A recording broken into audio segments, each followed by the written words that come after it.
Monsieur Godin-Pouy, bonjour. Bonjour Barik.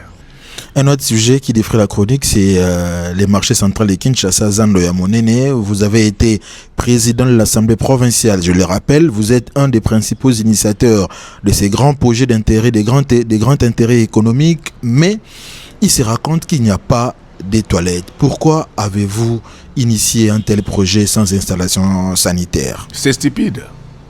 C'est ma signature qui a déclenché ce processus-là.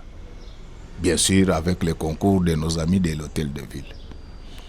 Ce marché a au moins 272 toilettes, dont 60 réservées aux femmes. Et j'apprends des âneries du genre qu'il n'y a pas de fosses septiques dans ces marchés-là. Mais il faut se renseigner. Il faut se renseigner. À Kinshasa, on dit à qu'on n'est pas à demander. Demandez à tous ceux qui ont habité Kalina. Demandez à tous ceux qui ont étudié à Kalina. Ils vous diront que quand nous on était élèves dans cette commune, les maisons de la commune de la Gombe n'ont jamais eu de fosses septiques depuis l'époque coloniale. Les Belges, en construisant toutes ces maisons, avaient déjà prévu des voies d'évacuation qui donnent sur le fleuve.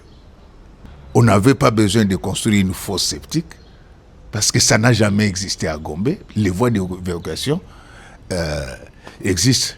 Vous dites qu'il n'y a pas de fosses septiques dans les grands marchés, mais il y a 272 toilettes. Où iront toutes les saletés qui sortiront de ces toilettes? Non, il y a des voies d'évacuation. Donc les voies d'évacuation étaient prévues depuis l'époque coloniale.